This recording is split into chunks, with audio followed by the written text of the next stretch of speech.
मोठेपणा म्हणजे नक्की काय? कधी ना कधी हा प्रश्न सगळ्यांनाच पडतो, नाही का?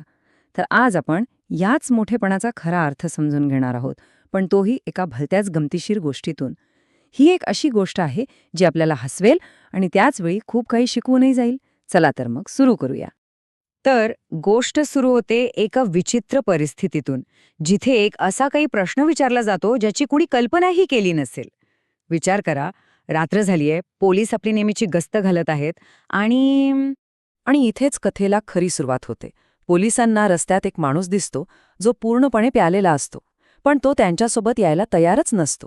उलट तो एक विचित्र अट घालतो. तो म्हणतो, साहेब, मी तुमच्यासोबत कुठेही येईन, पण आधी माझ्या एका प्रश्नाचं उत्तर द्या. आता पोलिसांनी त्याला विचारलं की, अरे बाबा, इतकी प्यायची काय गरज होती? त्यावर त्याचं जे उत्तर आलं ना, ते ऐकून पोलीस पण क्षणभर चक्रावले असतील. तो काय म्हणाला माहितीये, साहेब, काय करणार, बाटलीचं झाकणच हरवलं होतं, मग संपवण्याशिवाय दुसरा काय पर्याय होता माझ्याकडे? बघा कसलं भारी लॉजिक आहे. आणि मग येतो तो त्याचा मुख्य प्रश्न. तो पोलिसांना अगदी हट्टाने विचारतो की सांगा, या जगात सर्वात मोठं कोण आहे? जोपर्यंत तुम्ही हे सांगत नाही तोपर्यंत मी इथून 1 इंचही हलणार नाही. आणि मग काय, इथूनच सुरू होते पोलीस आणि त्या मद्यपी व्यक्तीमध्ये एक भन्नाट प्रश्नोत्तरांची जुगलबंदी. पोलीस एक एक उत्तर देतात आणि तो पठ्ठ्या प्रत्येक उत्तराला आपल्या विचित्र तर्काने खोडून काढतो. एका पोलिसाने जरा विचार करून उत्तर दिलं, राम मंदिर. त्यावर तो लगेचच तयार. अरे, मंदिर सर्वात मोठं आहे, तर मग ते जमिनीवर का उभं आहे? म्हणजे जमीन मोठी झाली की नाही? त्याचा तर्क जरी विचित्र असला तरी त्यानं पोलिसांना विचारात पाडलं खरं. मग दुसरा पोलीस म्हणाला, बरं बाबा, मग पृथ्वी सर्वात मोठी? यावरही त्याचं उत्तर तयारच होतं. तो म्हणाला, पृथ्वी मोठी असेल तर मग ती शेषनागाच्या डोक्यावर कशी काय टिकलीये? आता पोलिसांना पण या कोड्यात मजा यायला लागली होती. ते म्हणाले, ठीक आहे, मग शेषनाग सर्वात मोठा. पण तो कुठे थांबतोय? अहो, शेषनाग मोठा तर तो शंकराच्या गळ्यात काय करतोय? पोलीस आता थोडे वैतागायला लागले होते. ते म्हणाले, ठीक आहे, मग भगवान शिवच सर्वात मोठे. पण तो थांबला नाही. तो म्हणाला, शिवजी मोठे आहेत तर ते कैलास पर्वतावर का उभे आहेत? पोलिसांना वाटलं, चला आता तरी या कोड्यातून सुटका होईल. त्यांनी उत्तर दिलं, ठीक आहे बाबा, मग कैलास पर्वतच सर्वात मोठा आहे. आता उत्तरांचा आवाका किती विशाल झालाय बघा. पण त्या दारुड्याकडे यावरही उत्तर होतंच. तो हसून म्हणाला, कैलास पर्वत एवढा मोठा, मग तो हनुमानाचा एका बोटावर कसा काय उचलला गेला?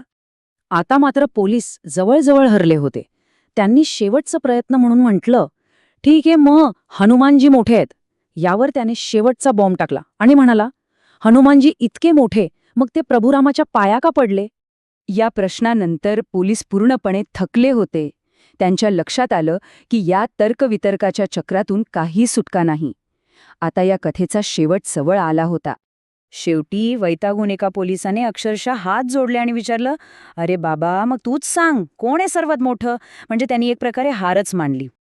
आणि मग त्याने जे उत्तर दिलं, तो छाती फुगवून मोठ्या गर्वाने म्हणाला, ह्या जगात तोच सर्वात मोठा आहे, जो संपूर्ण बाटली पिऊन स्वतःच्या पायावर ताठ उभा राहू शकतो, म्हणजे मीच सर्वात मोठा आहे. आता त्याचं हे अजब आणि आत्मकेंद्रित उत्तर ऐकून पोलीस इतके गोंधळले की त्याला तिथेच सोडून ते निघून गेले. आता गोष्ट तर इथे संपते, पण तिचा खरा अर्थ इथून पुढे सुरू होतो. त्या पोलिसांसारखं आपणही या गोष्टीवर हसून सोडून देऊ शकतो. पण ही गमतीशीर गोष्ट आपल्याला मोठेपणाच्या 2 वेगवेगळ्या संकल्पनांबद्दल विचार करायला भाग पाडते. एक म्हणजे मोठेपणाची हाव आणि दुसरा म्हणजे खरा मोठेपणा. आणि तो मद्यपी, तो त्या पहिल्या प्रकारचं म्हणजे मोठेपणाच्या हवेचं अगदी उत्तम उदाहरण होतं. इथे बघा, मोठेपणाचे 2 मार्ग अगदी स्पष्ट दिसतायत. एका बाजूला आहे मोठेपणाची हाव, जी पूर्णपणे अहंकारावर चालते, ज्यात सतत स्वतःला दुसऱ्यांपेक्षा मोठं दाखवण्याची धडपड असते. आणि दुसऱ्या बाजूला आहे खरा मोठेपणा, जो नम्रतेतून, इतरांबद्दलच्या आदरातून आणि आपल्या जबाबदारीच्या जाणीवेतून तयार होतो.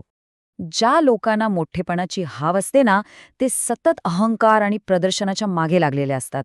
त्यांना फक्त स्वतःचं महत्त्व वाढवायचं असतं.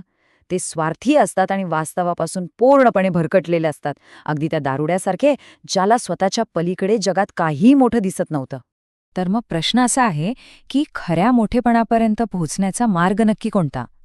जर पहिला मार्ग चुकीचा आहे, तर मग योग्य दिशा कोणती? हीच कथा आपल्याला त्याबद्दल एक खूप महत्त्वाचा धडा शिकवते.